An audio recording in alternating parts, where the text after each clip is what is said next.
Welcome to another PrecisCa tumor board. We've got several cases to discuss today, very good cases with some challenging questions and some interesting decision-making pivot points throughout the care of the patients presented here.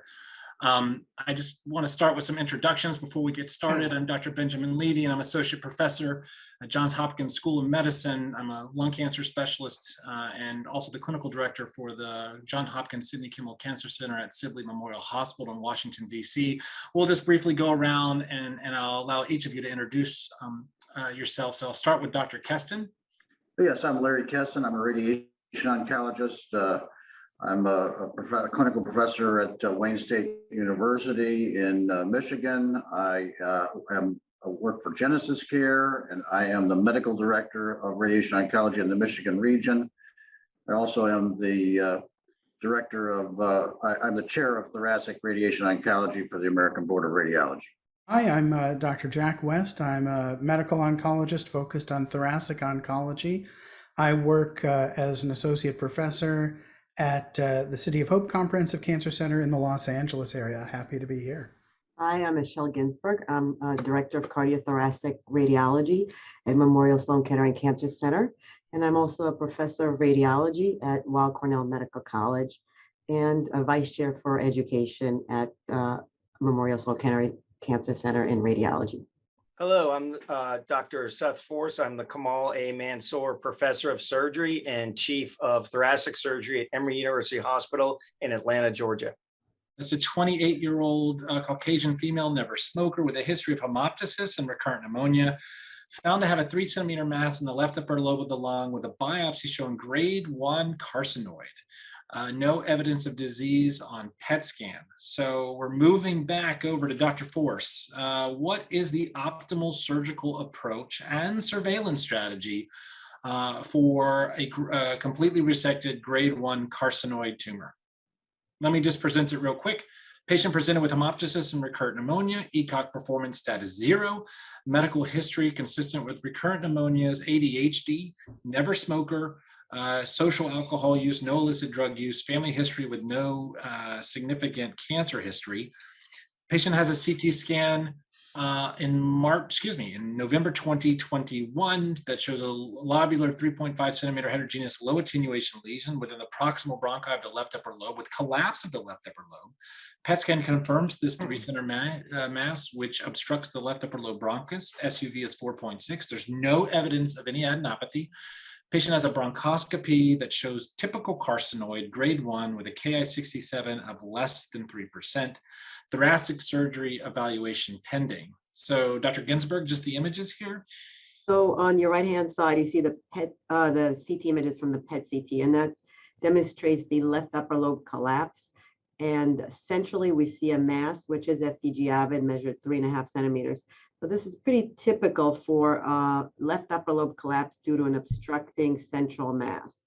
So Dr. Force, optimal surgical approach here. I mean, this just happened recently. It was November 2021 was the date of the case. How do you approach these patients?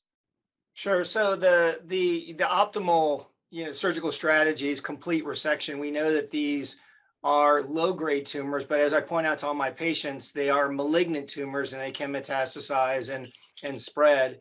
And so complete resection is the goal. They can be complicated, as in this case, because when you hear the report, it sounds like it's just emanating from an upper lobe bronchus, but we can see there's actually in that previous X-ray a PET avid mass that's abutting the left main pulmonary artery. So even in young patients, occasionally we have to perform significant resections, even pneumonectomies, to get these tumors out. And I would need to see more imaging, but it's not 100% straightforward that this would require simply removal of the left upper lobe. And there would be some risk to having to perform either an arterioplasty, where we would cut off part of the main pulmonary artery and patch it, or even a pneumonectomy. So we would need clearly a workup of pulmonary function testing, and then looking at the imaging very carefully to try to ascertain, would that patient need more than just a lobectomy. And as with any lung cancer, and this is a lung cancer surgery, the patients would need a complete lymphadenectomy.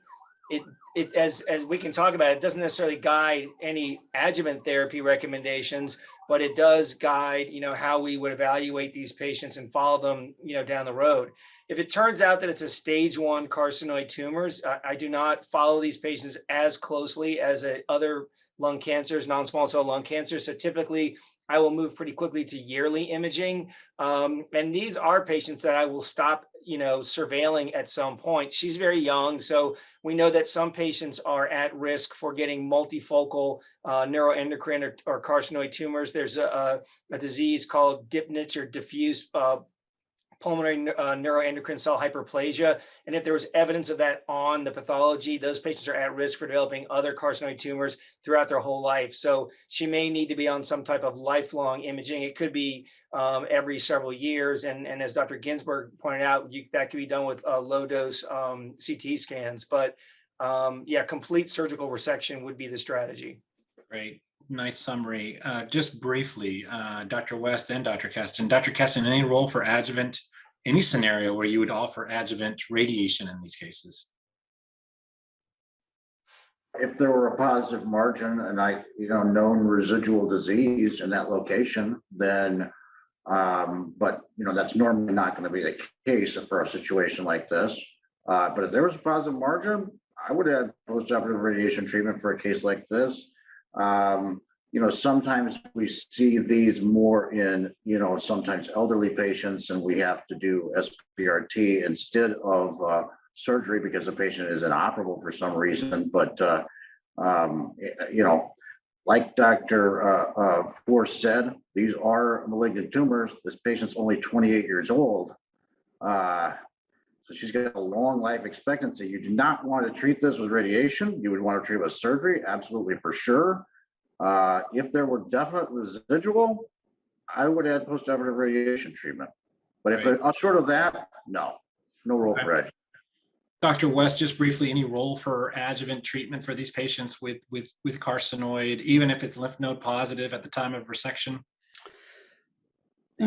I would probably have a discussion with the patient if it's lymph node positive, but I wouldn't want to push too hard here. I think we do need to bear in mind that our adjuvant chemotherapy, even though it is well established, and I think you and I both agree it's very appropriate to pursue for many patients, at least with node positive or larger early stage non-small cell lung cancers, it's not non-toxic, and that there's risks of both short-term issues and a higher risk of complications or even maybe non-cancer related death years later. And so I wouldn't be trivial about recommending adjuvant chemotherapy. I have a great respect for the good it can do, but there's a reason it's not in the water supply. And I would say these are typically not very sensitive to chemotherapy,